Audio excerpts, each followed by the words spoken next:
And welcome to the Nifty Scrapbooker.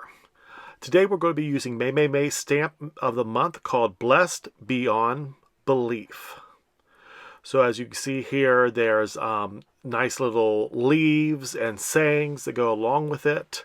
We have the oak leaf, we have maple leaves, we have some other leaves that I'm not quite sure, a couple branches, words such as so very, for you, so grateful, thankful, blessed, to know you forever I am, because of you, when I think of you, that you're in my life. So those are great sayings to put on a card like this. So that's the card set we're going to be using. As you can see, I've stamped and cut out with a die cut with the SVG file, the leaves and the sayings. I have my card base here, and I have my card front here that we're going to be actually working on. I have the distress inks, which are vintage photo, mustard yellow, spice marmalade, and fired brick. So, and we have our distress sprayer, and so let's get busy. Let's set these aside and get coloring our background. So what I like to do is I like to organize these from the lightest to the darkest colors when using a blending brush. That way when you wipe it off, it'll wipe off really easy and won't blend dark into light colors. So we're using our mustard seed here. We're going to color this bottom right hand corner here. This is a dye-based ink, the distress inks are, so they're water reactive, and they are as you keep layering up layers, the darker it becomes. So you can make this a real saturated color. You can make this a very pastel color. So what I'm going to do is I'm going to kind of go somewhere in between a big saturated color, because I want kind of a softer background, and a real light color. So I'm going to go over this a couple more times. Then we're going to get out our spice marmalade. And we're going to take my rag, and we're just going to wipe off the tip of the brush so it doesn't get the yellow transferred onto that orange. As you can see, my rag's well loved. So what I'm going to do is I'm going to take the lighter colors and go opposite ends. I'm going to then put the spice marmalade on the opposite end of the mustard seed. So as you can see, when we first do it, the first coating, it's a really light orange. So we're going to come in here with a second inked up, and it gets a little darker and a little darker until we get the shade that we want. So we'll get that finished up. One more pass on this to make it just a little darker, and then we'll put this one away. Alrighty, now we have our fired brick. I tried to pick colors that were really fall inspired. So I thought the yellow, orange, red, and the brown would be great fall colors, because that's the way our leaves do here on the East Coast at fall time. Now where I live, our leaves are almost all gone. We're heading into more of the winter here in November. In fact, we have a possible snow tonight. So you'll understand why we want these nice fall colors. Because we're still in November. Thanksgiving hasn't hit yet. So we're still in fall. So get this fired brick on here. As you can see, I'm kind of pulling it up in between the two colors, and I'm also blending it from side into the orange a little bit and into the yellow a little bit. We're going to wipe our brush off again and go with our fourth and final color, vintage photo. This is kind of I would say a medium brown. It's not as dark as the other colors in this, and not as light as the other colors in this kit 3 of the distress inks. So it's kind of a medium color brown. As you can see, we're trying to kind of finishing that in. Filling in those white spaces that are left on the card. Blending it in on the corners and into the orange and into the yellow and into the red. So there we go, got that finished off. Now we can put that down. And what I said earlier was, this is water reactive. So what we're going to do is we're going to take our distress sprayer, and I'm going to try to take the nozzle and put it like in the middle of the settings. And that gives bigger splopes. Instead of being a fine mist, it creates bigger globs of water. And I'm just going to spray it on this card. Now what you have to do is you have to kind of let it sit. Once you spray it, let it sit, and as you can see, I don't know if you can see from that far away, but you'll start to get white splotches. What it is doing is pulling the ink up off the paper. And once you get that, it starts soaking into the ink and starts pulling it up off the paper, you'll get this kind of spotted design. Kind of blends the whole project together, all those colors. And then you would just want to dab it off with a wreath. I mean, with a rag. Christmas is on my mind. And that'll pull that extra water up, and then you can see the dots a little better. When I pull that up, you can see the specks, and we'll show that to you a little closer now. See how it gets all, pulls that color off, and that gives a really nice kind of weathered look.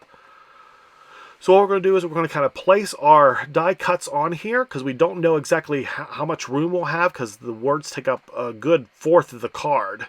So we'll get these words laid down and placed where we kind of want those. And then we'll see how many leaves we can fit on here. We have a total of 5 leaves. And we're going to pick some leaves to put on here. We'll keep that oak leaf on there, that other leaf, and let's see, let's grab the maple leaf, and we'll put it on there. And I think that's all we need. We can put the other 2 leaves for another project.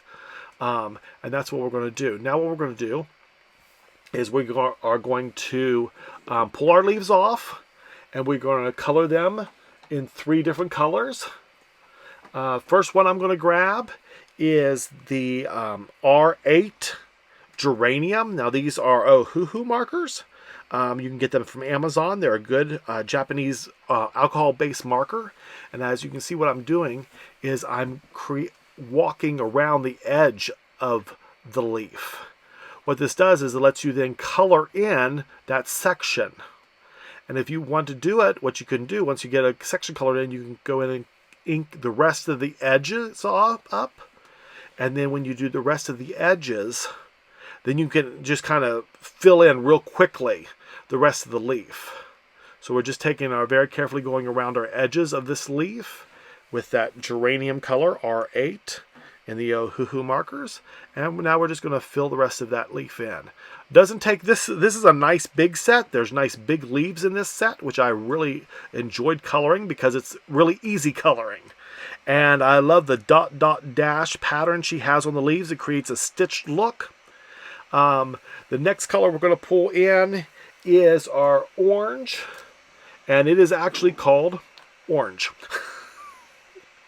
And it is, let's see if I can find the name of this one, the number of this one.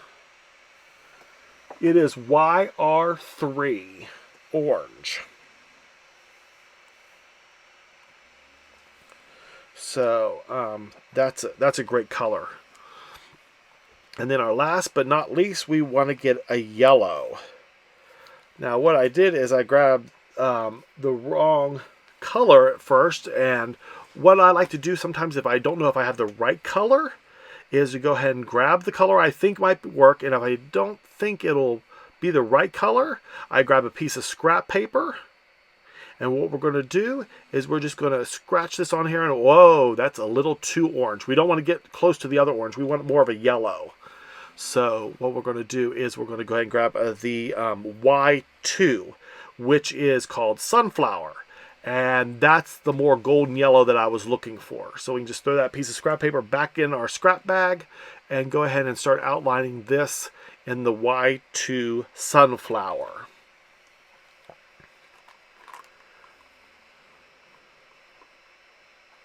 So we're just going to go around the outside of this one. This won't take but a minute.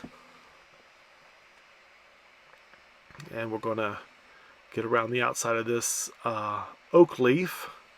When I was a kid, we had this big monstrous tree in our backyard, and it was a big oak tree, and it would get this beautiful golden leaves in the fall.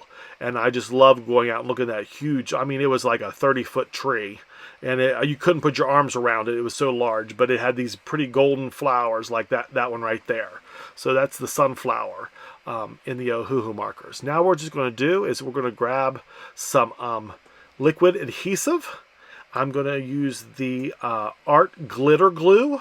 It's really good for doing these fine little pieces of writing and text that we're going to put on the front of the card. So we're going to glue that "You're in My Life" down first. And we're going to put that along the bottom there.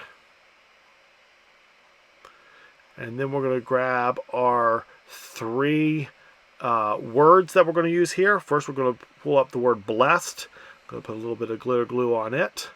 What's nice about the Art Glitter Glue is it's a liquid glue.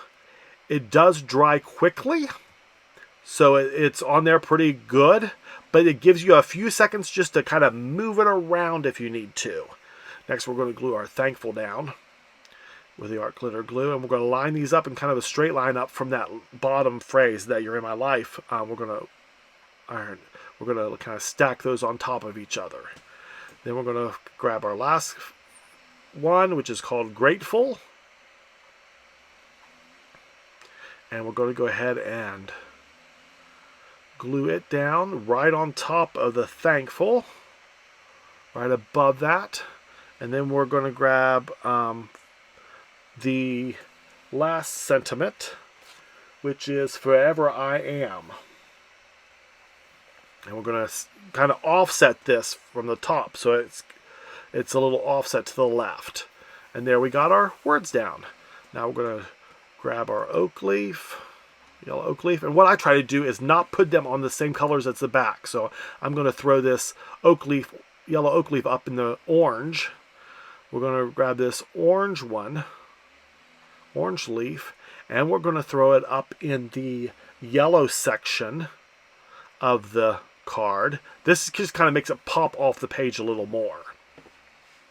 Now, if you, as you can see, the this little film here is to put under your artwork as you're coloring. As you can see, it bleeds through a little bit on the paper. This is a 110-pound cardstock, and it's still bled through.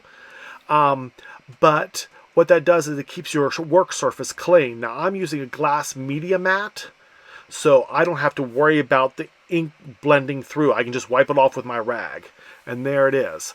The front of our card is done. But we have to finish the card. So let's put this stopper back on our Art Glitter Glue so it doesn't dry out. And we'll grab our card base. And now we'll use our Advanced Tape ATG gun, an Advanced Tape Glider by Scotch. And we're going to put 3 stripes down the sides and the middle. Then we're going to come and do the other 2 sides of the rectangle here. And we're going to adhere this to the front of our card there.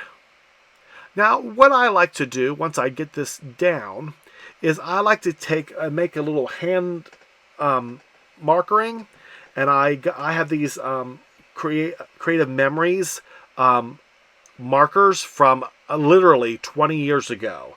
So I took the red marker, and what I'm going to do is I'm going to be lining the outside line, because there's a little white space between the edge of the card and the front of our card front. So I'm just going to take that red line and bring it right down each of the 4 sides of the card. It just gives fills that in with a little bit of color and gives it kind of a frame to go around. Some people like to background it in black, but there we go. We have our "Forever I am grateful, thankful, blessed that you're in my life." We'll see you next time on The Nifty Scrapbooker.